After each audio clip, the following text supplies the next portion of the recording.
Hello বন্ধুরা, চলে এসেছি আমি স্বপ্না, চলে এসেছি তোমাদের সঙ্গে নতুন একটা ভিডিও নিয়ে। আশা করছি তোমরা সবাই খুব ভালো আছো।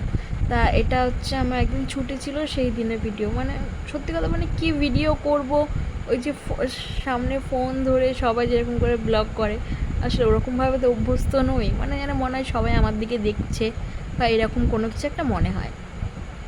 মানে যেটুকুনি পারি, অনেক দিন ভিডিও দিই না, মানে ভিডিও করিও না, করে রেখে দিই। কিন্তু এডিট করতে না প্রচণ্ড ল্যাদ খাই, সত্যি কথা বলতে। তো একটু বিরিয়ানি বানাবো বলে সেই দিন একটু তোর জন্য ছিলাম, বাড়িতে কিছুই ছিল না, তো যেটুকুনি ছিল সেটুকুনি একটু চিকেন কিনে নিয়ে এসেছিলাম, চাল তো ছিল, সেই সব দিয়ে একটু বিরিয়ানি। এখানে দেখছো সব কিছু মাখিয়ে এখানে আলুটা ভাজতে বসিয়ে দিয়েছি। আসলে আমি বিরিয়ানিটা আজকে হচ্ছে আমার দিদাকে মাসির বাড়ি দিতে যাব, তা সেই জন্য বিরিয়ানিটা বানাচ্ছিলাম। তা বিরিয়ানিটা বানিয়ে নিয়ে আমিও যাব।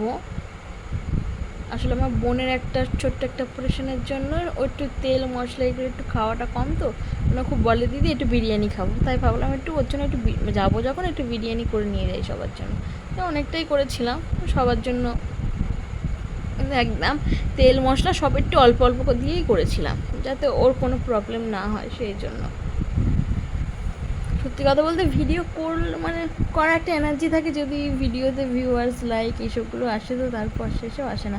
জানি একটা জিনিসের পেছনে পড়ে থাকতে হবে, সেটার পেছনে খাটনি রয়েছে অনেক, কিন্তু দেখা যাক কবে কি হয়। তো এখানে দেখছি এই চিকেনটা কষা হচ্ছে। আমি আগেও বলেছি আমি রান্না কিন্তু অত প্রপারভাবে আমি করতে পারি না, বাট যেটুকুনি পারি সেটুকুনি করি। মাঝে মাঝে মনে হয় যেন জীবনটা কেমন একটা হয়ে যাচ্ছে, একই রকম অফিস, রান্না বান্না, এই সব কিছু নিয়েই যেন চলছে। মানে সেই রকমভাবে যেন কোনো কিছু নেই লাইফে, অনেক রকম প্রবলেম, অনেক কিছু আছে, কিন্তু সত্যি কথা বলতে যে প্রফেশনে রয়েছে সেখানে সবসময় হাসি মুখটাই যেন সবার সামনে রাখতে হবে। কোনো দুঃখ কষ্ট সেটা তোমার বাড়িতে ফেলে দিয়ে তুমি ওখানে ঢোকো, এটা। আর কাজের মধ্যে থাকলেও না, আমি একটা জিনিস দেখেছি, বাড়িতে থাকলে সব একটা বন্ধ ঘরের মধ্যে মাথার মধ্যে অনেক রকম চিন্তা ভাবনা অনেক কিছু থাকে।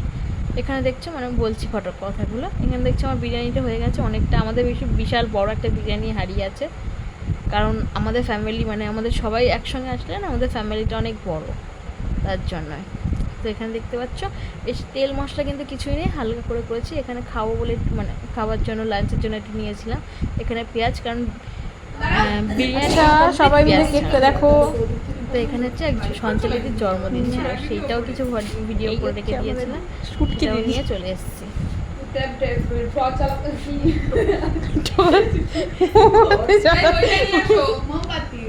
লাইটার সবাই দেখতেই পাচ্ছ। আর সত্যি কথা বলতে এই কাজের মধ্যে থাকলে মনে হয় মনের মধ্যে অনেক কষ্ট, অনেক দুঃখ থাকে, কিন্তু সেগুলোকে পেছনে ফেলে মনে হয় যেন না এগিয়ে যায়। দেখতেছি আমাদের দিদি গান করতে শুরু করে দিয়েছিল,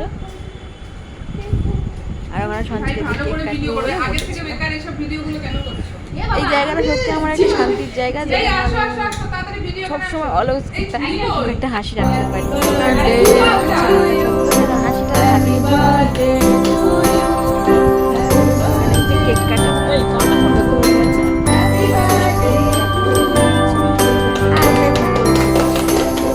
আমরা বন্ধুদের সঙ্গে যখন, মানে কোনো বন্ধুর জন্মদিনে যখন কেক কাটতাম না, এখানে দেখতে ছবি তুলে নিয়েছি। মানে কেক কাটার সময় আমরা সবগুলো, মানে কটা বন্ধু আছে সেই হিসাবে পুরো ভাগ করে নিতাম, যে না এই কটা আছে, মানে একটা কেকে এত কটা ভাগ করব, এরকম। এখন আর সেসব হয় না, কিন্তু এটাই আছে। এখানে দেখছি তারপর সবাইকে ভাগ করে সবাই প্লেটে দিয়ে দেওয়া হচ্ছে। এই কাজগুলো আমি করছি। আমাদের অফিসে সব কিছু আছে, যে যা চাইবে কিন্তু সব পাবে। আর এখানে দেখতে পাচ্ছ রুমাদি, ও বুঝতে পারিনি কিন্তু আমি ভিডিও করছিলাম, ও কেকটা মানে কেকটা যার মধ্যে ছিল সেটা ওদের করছে, তারপর বুঝতে পারছি। আর এখানে হচ্ছে আমার কি হচ্ছে আমার মাসির মেয়ে, আমার কালকে স্কুল ছুটি। প্লিজ ভিডিওটা ভালো লাগলে লাইক কমেন্ট শেয়ার সব কিছু করে দেবে, প্লিজ প্লিজ প্লিজ, তোমাদের সাপোর্ট আমার খুব দরকার। Thank you for